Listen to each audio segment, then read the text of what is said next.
So let me take you through a real world example, finish this up, put a bow on it. We wanted to expand our email marketing program. So we're talking about emailing our clients, so like newsletters, kind of individual emails about, maybe it's birthdays, maybe, we're talking about specific holidays that those people, other kind of pop-up emails, stuff like that, right? So we were planning to send more emails to our audience. Me as the business owner, here are the steps I took, right? I put out a job on Upwork. I reached out to friends for references. And so this is all going from the idea that like, okay, I'm going to go find an email writer who's going to, do this, right? I had calls, put out test projects. I reviewed them. I looked at, consultants. I looked at services. I did, kind of went and did this whole review, right? This probably took me about 8 hours. And while I was doing this and waiting for interviews to come back, I thought to myself, what if I could just build a GPT, a custom GPT that would do this for me? And so I spent 4 hours building a custom GPT, and I basically just took a handful of examples of what I think are good emails. So I'm giving it context and showing it exactly what I have in mind. And I've learned that with these AI tools, the more that you can show them in terms of examples, the better off you are, because it picks up on the similarities between these things. Right? So on top of that, I'm also adding some instructions or a prompt. And then from that, I'm basically training it to be a great writer, because I could write emails, but it takes me a long time, right? It takes me a while to kind of brainstorm. It takes, I have to go through it. I have to proofread it. I have to do that stuff.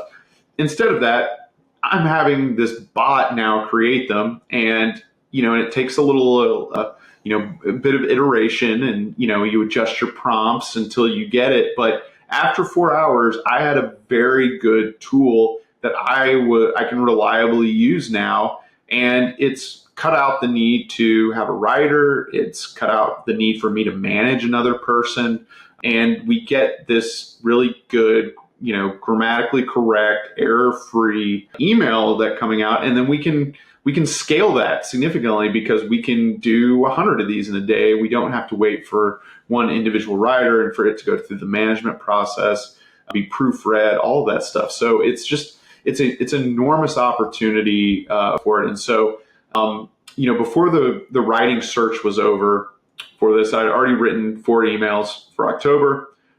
Great quality. I got immediate results. So now, I'm doing this in September. I've already got October covered. And then I saved probably $600. So if you kind of map this out about, what the going rate is for a copywriter, about $150 per email, just 4 emails is going to be $600. And so, I want to do this. I want to increase the amount of email we send on our own marketing side. And so the advantages of using that AI in this situation is, number one, the cost. I want to send at least, let's just say, 16 emails per month. That would cost me $28,000 per year if I went the normal route and paid people to do this. So I get to keep that off my books, but still have a great production quality and dramatically increase the number of emails that are going out. Number 2, speed. I can do all this in a fraction of the time, right? And by myself if I wanted to.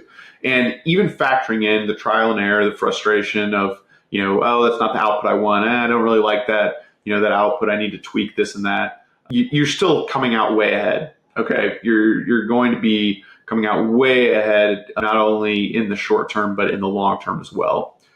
The third advantage of this is focus. Right? So I can create multiple emails at once and then focus on something else. I do not have to create a monthly workflow to have the writer do it, come up with ideas, give the writer ideas, have it come back, review what they did, send suggestions, have it come back, and go through this kind of laborious process. I can, because of the speed factor, I was able to write, 4 emails in like 20 minutes. And so now I can put that thing that was going to take me, probably a week or 2 weeks to kind of get it all together and write all these emails, in between my normal work. Now I did it all in 20 minutes, right? And so now I can move on to another bigger opportunity within my business. So think about those ways, because those opportunities exist for you too. Next to last piece is the quality component. So AI can be trained. You can give it these examples and it's going to be better than any single human. You can argue that, like, yeah, you're losing something.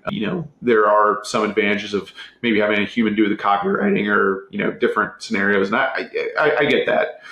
But ultimately, people are error prone. They're subject to mistakes, and an AI can be too.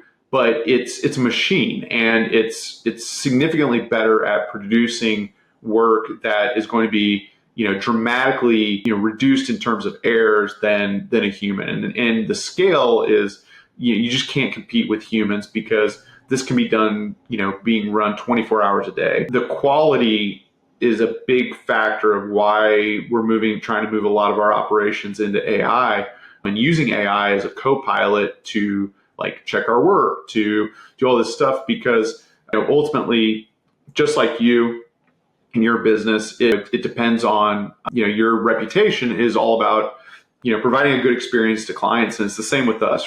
And so we don't want to ever have bad reputation with clients. We think by doing great work, that's one of the key ways to do this. And so this is just a huge beneficial tool for us, so that it reduces a lot of that fear and anxiety about what level of quality of the product is going out.